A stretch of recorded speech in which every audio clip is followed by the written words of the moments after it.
Good morning, ladies and gentlemen. Hey, ladies and gentlemen, I can't hear you well. I thought we are from having breakfast. Good morning. I'm so happy to be here. And I bring you greetings from the top leadership of Kampala, from the minister, the mayor, the executive director. So I'm so humbled to come here. I was last here as a lecturer, I think, quite a number of years ago. So it's always a privilege to be here. So what do you know about Kampala? We many times look at the things that are quick to criticize. But Kampala is renowned world over as one of the best cities. Why? Because it's a hill, it's a city with 7 hills. That is a rare commodity to most cities. Kampala is a green city. Many cities, however developed they are, struggle and invest a lot in greening, but Kampala is a green city. Kampala is also privileged to have a lakefront of fresh water. So it is a unique city. That is why you people live wherever you live and come and stay in Kampala and study from Kampala. And a number of us come here because of the opportunities that are in Kampala. During the night, certain sections of the Kampala look like what you're seeing. This mobile shows the various divisions of Kampala. It is a fast-growing city also. Actually, 13th growing, fast-growing cities. It has been ranked the best in East Africa on 2 accounts because of not just infrastructure, but the social lives of people. That you people are very welcoming, you're outgoing, you're flexible, you know. So it's innovative and integration with the various stakeholders. So it's a fast-growing city. We find people who say, why do you work on the road? You never worked on our road, and you ask them, which road are you talking about? And they tell you maybe Nansana. So that's why it's also important to know the boundaries in which Kampala operates. So the last time we did a study, it had 1.5 million people. Right now they are moving towards 2 million resident population, people who sleep over. But the population is 5 million. In the book, we have 4 million, but it's about 5 million. Why is it important? In our planning, in our strategic planning, it's important to know who we are planning for. There are people who are here during the day, and there are those that are here, the owners of the city, at night. So we do have, the current population growth is at 5.2, and this city contributes to 60% of the GDP. We anticipate that in the next couple of years, 20 years or so, we shall have a population of 40 million. Why? Because Ugandans are still productive. And we need to plan for that population by having certain things done right in a smart manner.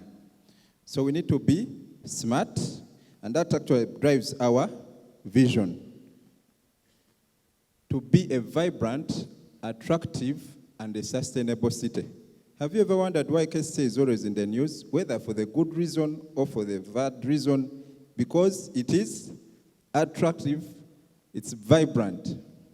And when we talk about sustainability, we want to consider a city that is going to take care of, after 3 or 4 years, a number of you here, after 2 years, a number of you will be graduating. So what kind of city do you want to see? Of course, as a city, we need to provide quality services to citizens.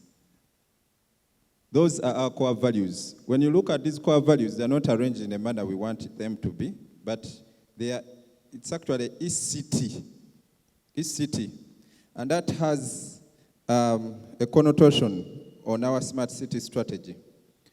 So where are we at? The slide up there is not able to, we are not, KCCA strategy and the fourth industry revolution. We are mindful about the future and current trends. And we want to take care of current and future needs of citizens through a smart city. That's why in our previous strategy, we had a smart city. And in this smart city, our interpretation is, one, driven by technology, to offer public services. So, but also, others have also borrowed it, the greening teams and the various teams that we do have. Our current strategy has just ended for the smart city, but and we had foundational requirements that we needed to meet. Goals, we had foundational goals. That is a couple of years ago, 5 years ago. I've worked with KCCA for the last 7 years. So we developed a strategy, and these were our foundational goals because we are much different from where we found the city. One, we needed to look at a layer of infrastructure. And I'll be sharing a little about the infrastructure requirements. We needed to look at the communication layer of how we communicate to the citizens. And we also needed to look for applications that had an 80-20 rule. One that would consider the sustainability of the city and the ease of doing business for the cities. Because we have a broad mandate. We have hygiene and sanitation. We have quite a number of products. Services we offer, but we needed to scale down where we're going to put emphasis. Our emphasis has been on smart payments, smart planning, and smart communities. We did not accomplish the other two because of resources, but I could explain. So in that smart strategy, we had some accomplishments. For instance, infrastructure improvement, we had to invest in data center because everything rallies around having data. Fiber connectivity, and that we worked very closely with NITAU to extend the network to so many parts of the city. And C2, which is Google, we extended the network. We anticipated that in future, users might want to just connect to the last mile of the fiber. So we extended that infrastructure, but for the public offices, we have those services active. So that's why any place you visit, you'll access a service in the city government. So deployment of public Wi-Fi, still we work together with NITAU. There were about 236 spots. Currently, we are talking about upscaling this to about 1,000. And also upgrade the infrastructure because currently there were resource constraints. A number of you, when you subscribe to the internet, you definitely consume bandwidth and the capacity is affected. So we are mindful of that because of the increasing demand. We've been in talks with NITA and it will help address that. Then we also automated a number of payments. We have about 21 revenue payments as a city. All of them were automated. Because in the past, there was a lot of leakage of finances. People were registering names, companies, in names of maybe KCCA Cobalt Company. It would look equivalent to KCC. So blind citizens would easily make such payments. So there was leakage, and we needed to streamline this process by having clear payment systems which have improved our accountability. As we speak, we've grown to around 270%. If we're collecting 30 billion at a time now, we are collecting about 90 billion in the future. In this financial year, we might add more 20 billion because of system improvement. And this, when we are talking about the city, we are not just talking about Kampala. We incorporate the other entities, National Water and Umeme, because in other cities, those are under the city. So you know about Yaka and other programs. Of course, there are several benefits also to people who operate businesses, you would want to have a trading license in the shortest time possible. While it used to take 3 months, now you can take it in 1 day. Clients communicating to the city government used to be a problem. There was no clear channel of communication. Right now, you call us the first time, the second time you will know who exactly is calling and track your previous issues that you called about so that we profile the client. So you have a contact center, it's free of charge. Anytime you have a problem in the city, you call the toll-free line. Even if it is a relationship problem, we shall just console you. But if it is a city problem, drainage here, pothole there, we'll take that up and help you. Deployment, sanitation. Sanitation is one of, especially developing cities have a problem with sanitation. We currently have an app. Every day it has about 20 to 25 jobs. Doing what? To people that we've empowered to conduct business. There are people who know where business is. They know that every day there's a toilet which is full. And all we need from a client is contact KCCA, and there's a system in the back end that automatically assigns the nearest emptier to you.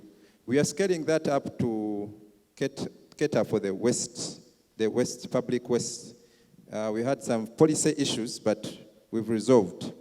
So it will not only cater for the waste, fecal matter, but it will also take care of other waste. We've also piloted a traffic control center with 19 junctions so far. The previous traffic junctions were very uncoordinated. So the issue of traffic is about uncoordinated or unplanned movement. The kind of traffic lights that we are installing now have a technology in them, area control traffic. They communicate with themselves. They know that now you've left one gear. We are aware of these kind of vehicles. We need to let go of this. However, the impact, where the traffic lights are, you've seen there's tremendous impact if you're driving. But we plan to scale this up to about 30 more in the next 2-3 years. We shall have 30 more junctions signalized, and you'll definitely see improvement in city traffic. But city traffic is not just about traffic control management. There are also other issues. We have quite a number of online services, including, there are people who come from wherever they are coming just to study a given tree species. Now we have about quite a number of tree species in Kampala, and we know where they are located. And we know when the effect, because this is a program under climate change, we know the impact of trees and green in the city. So we have a tree database of all trees, most of the trees in Kampala, which are also geo-referenced. Now, Safe City, we piloted with, in the past, you people were complaining, they have stolen my bag, stolen my phone. We piloted the Safe City concept, which was scaled up by Uganda Police because it was broader than Kampala. So it was done in the greater Kampala. Then we have an online urban agriculture store for people who want bananas, tomatoes, things that are organic. So those are some of the accomplishments. I have quite a number of photos, but because of a presentation, we try to compress a few.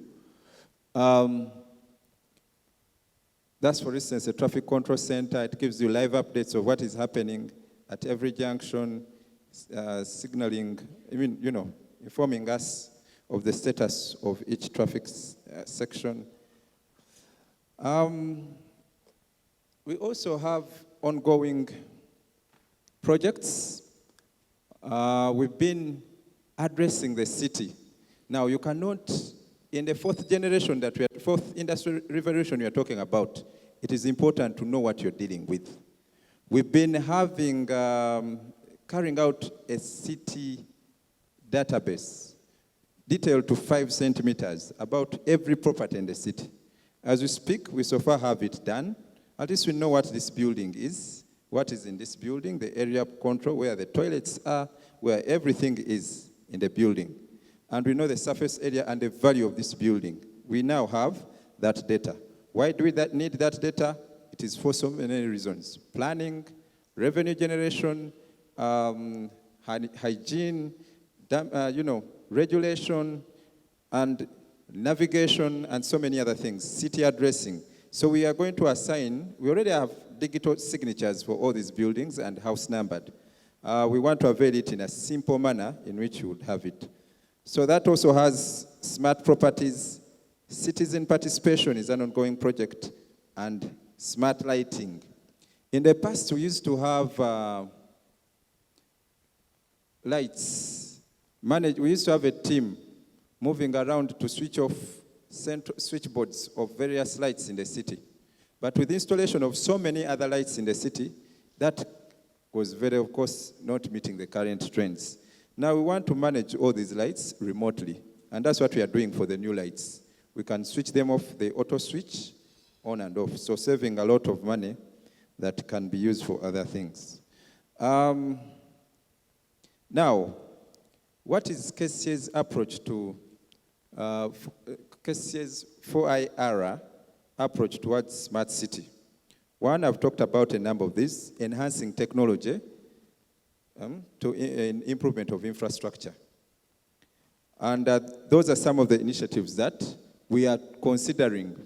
One, signaling, junctions, and more of them. The total plan we have is about 200 junctions. When you have junctions across all these bad spots, traffic will be more seamless. We know that many people struggle with parking in the city. We've started a project on the smart parking. Parking where we know that there's available parking at a given spot, especially gazetted parking slots in the city. So that when you come, you don't roam around looking for parking. It should be easy to access on your mobile phone, see the green spots and the red spots.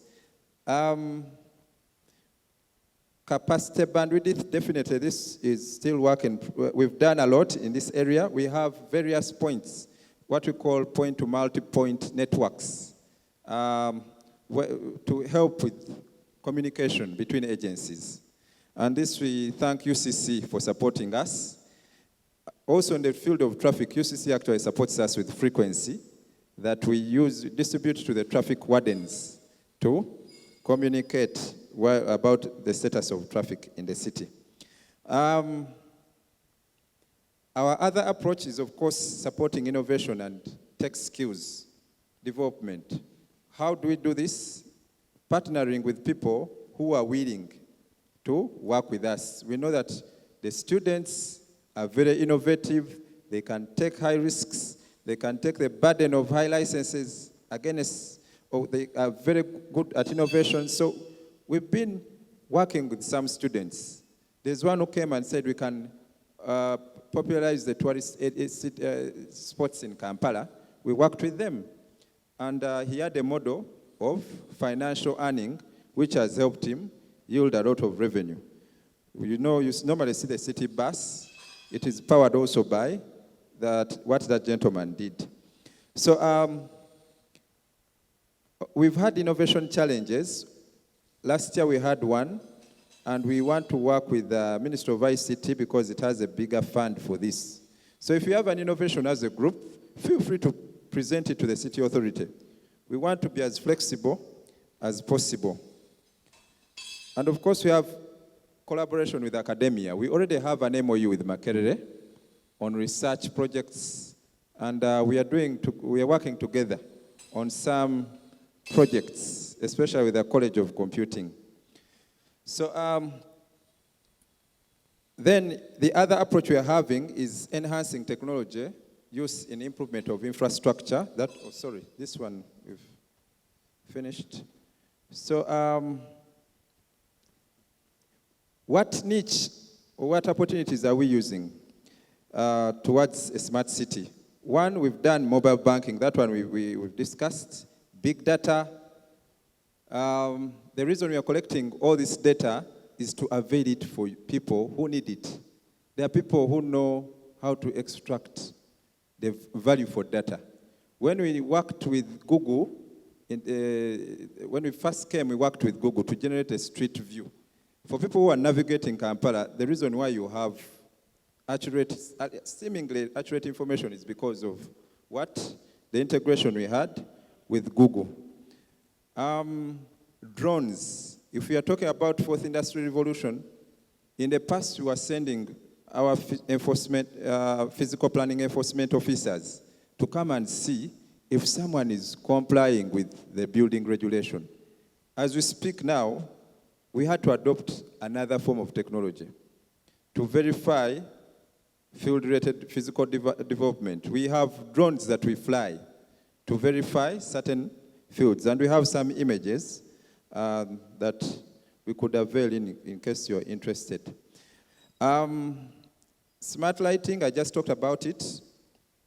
Smart mobility. There's an opportunity in smart mobility. This is an area that requires a lot of investment. We've been trying to collaborate with the likes of Uber. We have an MOU, Safe Border, to improve, to develop solutions around what we have, our transport system. We have huge plans in terms of improving public transport management, but under the circumstances, there are people who are innovating enough. They know that for Uganda, while you say there are so many borders, but I know they've saved a number of you. You can move from point A to point B to beat the traffic using smart mobility.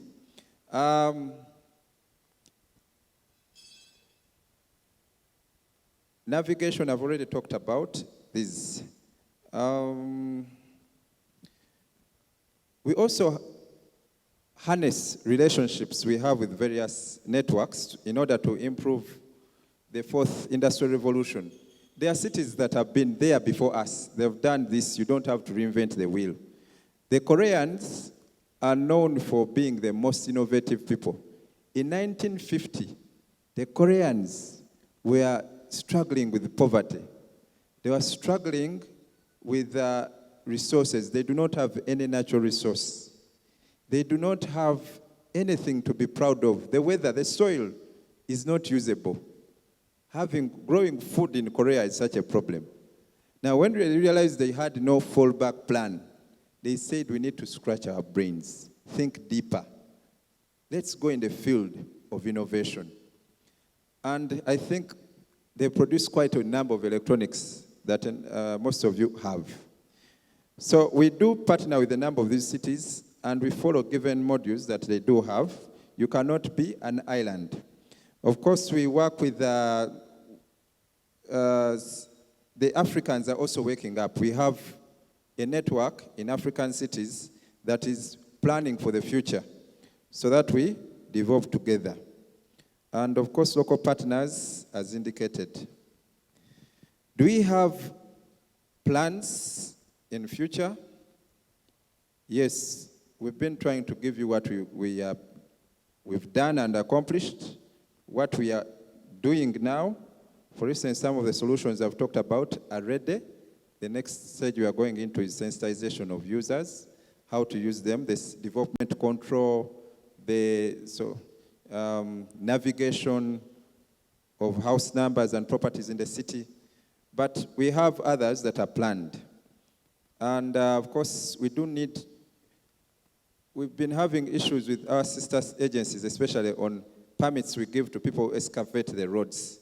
But the plan we discovered, we had to think through the future and say, now, in the new roads that we do construct, we are mindful of people who will be walking on these roads. So we need to put pavements. But also, we are mindful that there will be infrastructure needs in the future. So on those new roads, we make provision for ducts, for utility companies, for telecom companies, because we think that they will need these services in the future. So we want to enhance smart city infrastructure. The other thing we've been thinking about in the future along that line is emergency response. Fast emergency response. During the break, we're talking about the floods. How swift can we communicate? Because you can never control floods in the city. Sometimes it pours much more than the ground can handle at a given, or the drainage channels can handle. So you can never do. But what happens in the event there's an emergency in the city? So we want to to have such emergency response incorporated in our risk management systems. Increasing Wi-Fi access. I don't know how it is for Makerere, whether you access free Wi-Fi. Do you? Yes. So, the intention is actually to grow more Wi-Fi access in the city, improve process alignment. Okay, we do not want as government, even KCCA alone, sometimes comes to the same client 3-4 times. A person of hygiene comes to you, a person of correction comes to you. We want a one-stop center. If we send a client, a provider to a client, a service to a client, it is all inclusive. Enhancing city participation, citizen participation. In many cases, we feel we have a given audience. We have varying audiences. We have this audience here of academia. We have the audience of the informal sector. We have the audience of border. We have the audience of downtown people who are busy in their businesses. They don't want to know. But at a certain time, you want them to participate in your policy, on the decisions that you're taking. So we want to, currently we have funding from, again, Koreans. They're supporting us on that. Then supporting open data exchange. I just talked to you. We have quite a lot of data. Imagine having 350,000 properties, each having a field of about 100. But what value can someone who is business-oriented pick out of that? We want to create a framework for people who are going to add value to this data to utilize it. Of course, information security is key. Enhancing the technology innovation. UCC used to do this very well.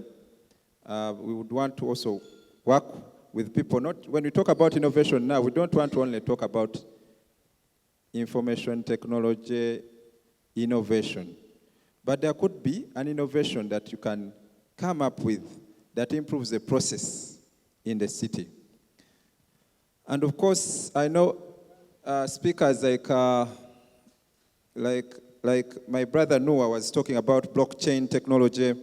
We've already had discussions in which areas that we can actually apply this technology and all other related technology. I thank you.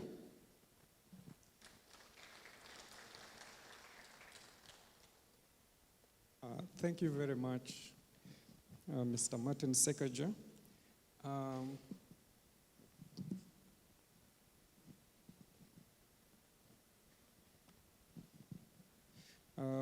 I'll invite some questions.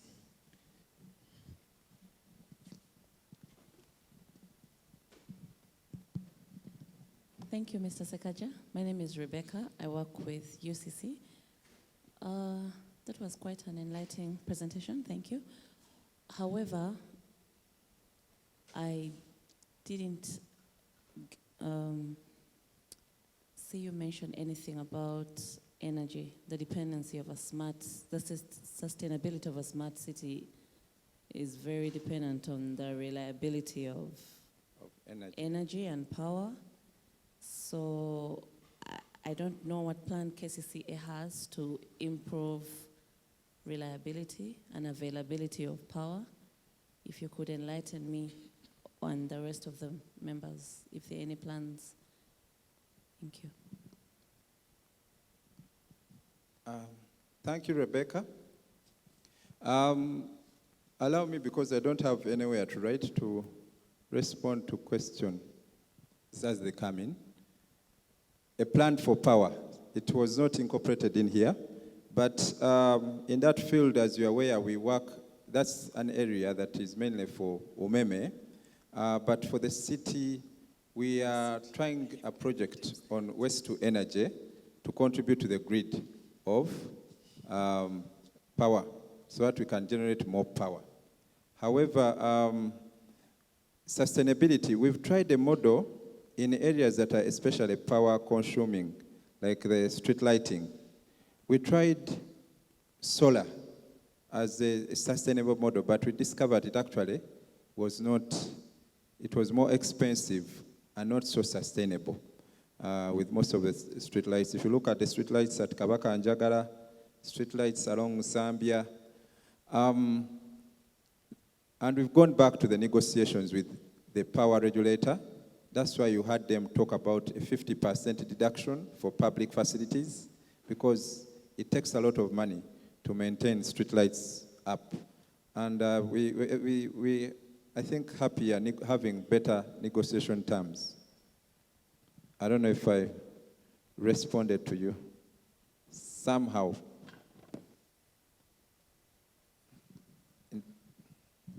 As in, I think I was coming from the angle that isn't it, should I say frustrating or a mismatch for KCCA to have such a big outlook on transforming Kampala into a smart city when you don't have direct control or influence on a critical component in the sustainability of a smart city, which is energy. As in, as you make all these grand plans, if there are no, should I say, guarantees on availability of power and backup systems and plans, isn't your plan hanging in balance? I get you, and I think this is something that we note. We can have a deeper discussion with the power regulator, but in a number of areas where we do rely on power in terms of installation of infrastructure, we actually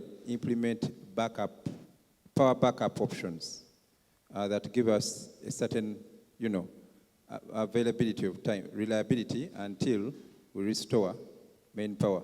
I'll give you an example. When traffic signals are off, I know it affects the city, so I think that's where you're coming from. But a number of them also have a backup line.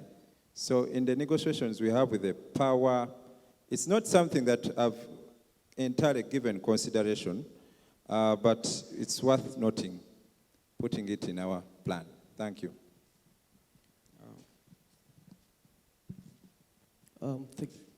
Thank you so much. My name is Kelvin. My question is, what mechanisms do you follow in pricing trading licenses in relation to geographical location of a business?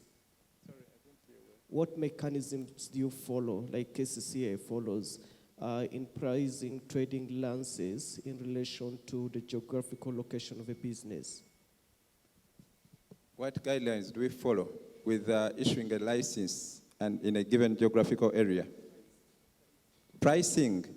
We follow the regulation, Rating Act. We follow the Rating Act of trading licenses. We have different zones in the city. They're in 3 categories. And each zone has a classification in the nature of business they do. There are those who deal in wholesale, internet, and electronics. So each of them we have a classification specified in the Act. So depending on where you come from, you find someone who's along maybe Gaza Road is paying a different rate from someone who's operating in the CBD and in another business, in the same business or a different business. So we have defined rating. And that is also all system generated. So when we register you for a given business and register where you work from, everything is automatically computed. One more. Yeah, 3 questions.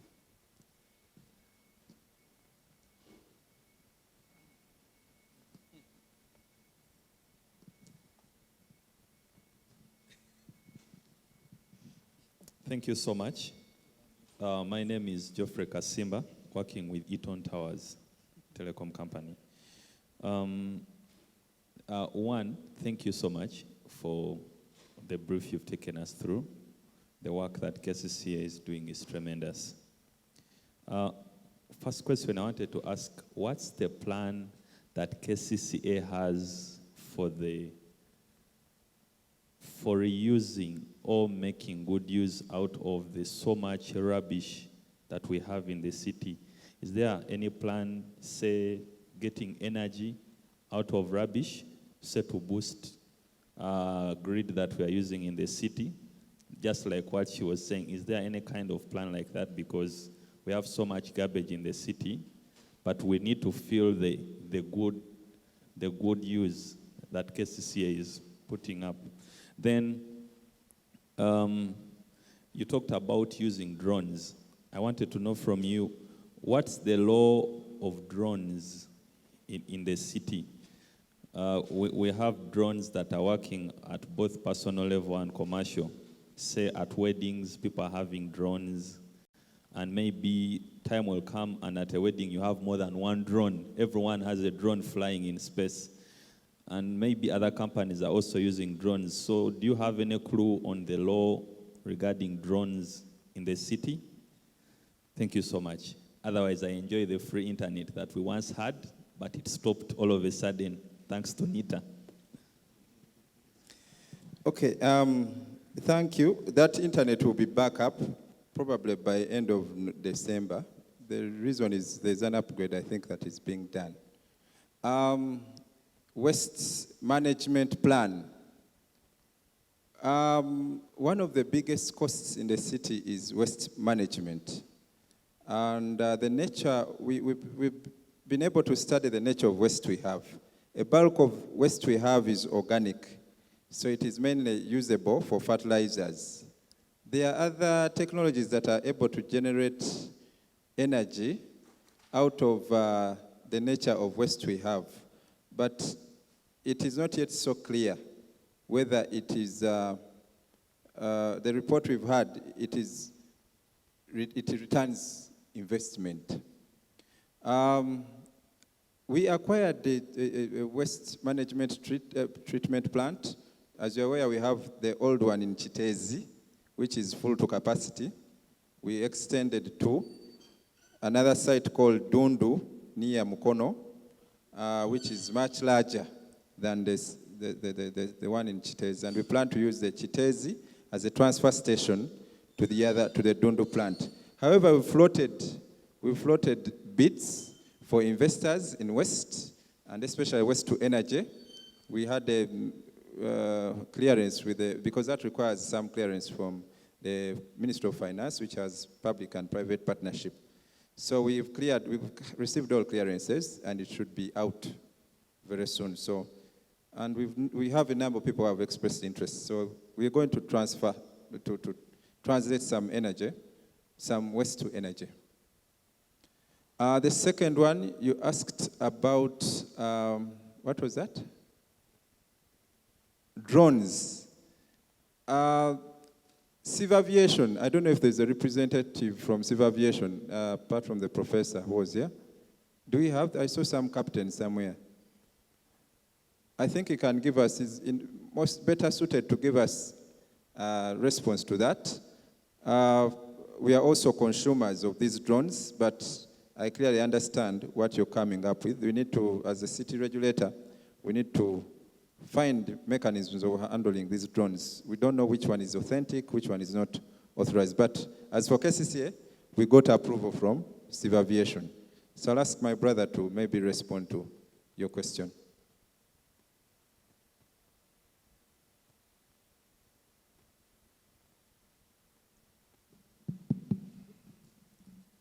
Thank you. I'm called Mugabi from EAMI, East African Media Institute. You said that Kampala City has been ranked one of the best in Africa, which I think is debatable. I'm wondering if you are saying Kampala City has been ranked one of the best in Africa, bearing in mind that a pedestrian in Kampala City lives at risk every day he moves in the city. Bearing in mind that many cities in Africa, especially in our neighbors, East Africa, for example, like Kigali, like Dar es Salaam, have been there, but you find a pedestrian is safer than in Kampala. These borders are a menace in Kampala.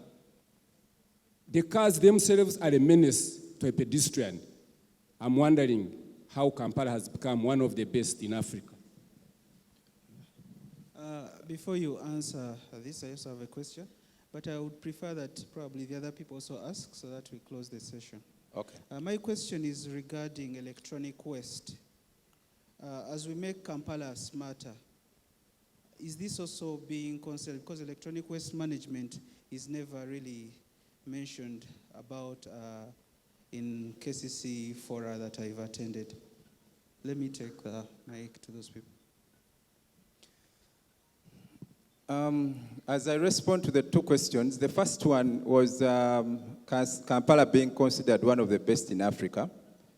In my slide, I said has been ranked the best in East Africa, including Kigali, which includes Kigali and all other cities in Africa, Nairobi. It is true, Kampala is the best in East Africa, because when they are measuring, they have several parameters. You could talk about safety. In terms of safety, we might have 2-3 cases that make a lot of news, but you don't know how many more die in maybe any other city. So there are special parameters. It could be safety, livability in the city, social lifestyle in the city, flexibility, urban poor. Whereas you think the borders shouldn't be in the city, it is likewise for the planners. They tend to think that we need to adopt even people who cannot. The city is for us all, the rich, the educated, the uneducated, but we need to incorporate, it should be all inclusive. So that's the very fact that they consider Kampala to be. It might have its side effects, but the bulk of people who benefit from operating from the city. So I want to thank you for, it can be debatable, as you said, but these studies are not done by Ugandans, they are done by foreign countries. You can check online from Google, you'll find these studies done by, I think ANC. I'll give you, but you can cross-check online. On the issue of e-waste, yes, we had this discussion with actually UCC, how we should manage waste that comes from computers, even with Ministry of ICT. In the engagement we had with our technocrats in the area of managing e-waste, they said they do not see that waste at the waste treatment plants because it is through the value chain, the process chain of disposing waste, somehow it's extracted for recycling. So we have a given percentage or composition of the waste at the waste treatment plants. And we have 0 rating with e-waste. So that means along the value chain, people take out the flat irons, dead computers, they take them out for recycling. It is a discussion again that we can have and see where does this enter waste dispose of in the value chain, but we don't have it at the treatment centers. Thank you. Thank you very much, Mr. Sekajja, for that informative talk.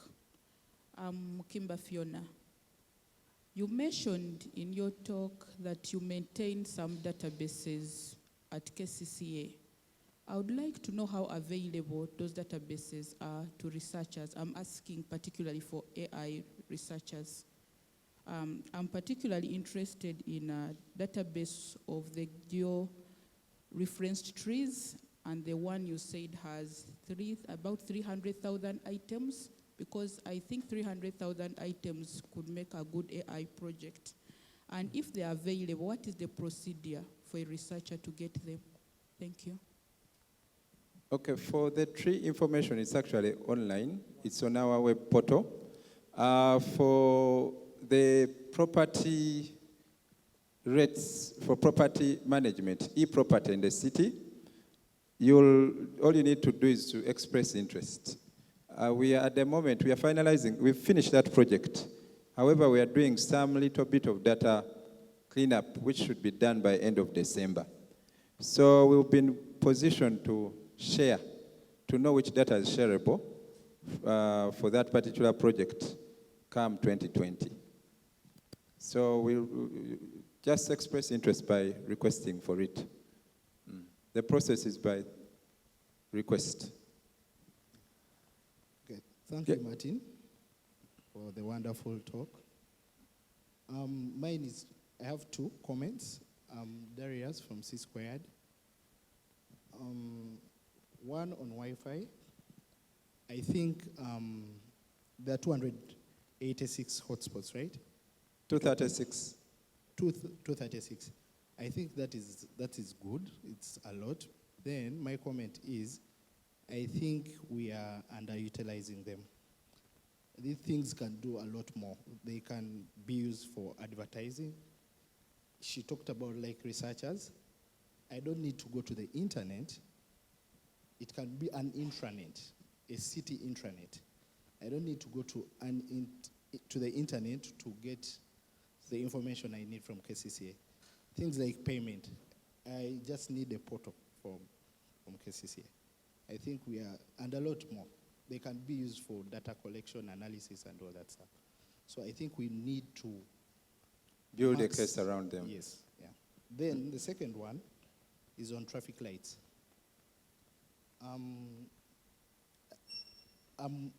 I think you use timing for the traffic lights, right? Sorry? Do we use timing like traffic lights, the automated kind of system? No, we use Moderato and Siemens. Can you please elaborate on that one? Okay. No, okay, I'm saying the kind of, how do you let the cars go? Light, the green, stop, and... Oh, the timing. So we use timing, right? We use timing. Okay. We use timing and detectors in some of them. And detectors. Okay, may I think, you talked about cameras, right? We have cameras on all junctions.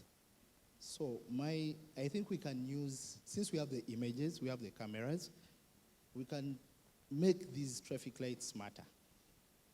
Like we kind of embed pattern recognition in image recognition in what? In the traffic lights. I think we shall have less traffic jam on this one. Thank you so much, Darius. And I want to mention, a special mention to thank C-Squared. We had negotiations with C-Squared and Google, and all these wireless hotspots are sponsored by C-Squared. The traffic junctions are connected by C-Squared at a free cost. All we told them, we are a city, we work with these citizens, and we cannot afford to pay for this monthly. So we went into some sort of MOU with them. Thank you. We've taken note of that. All right. Thank you so much.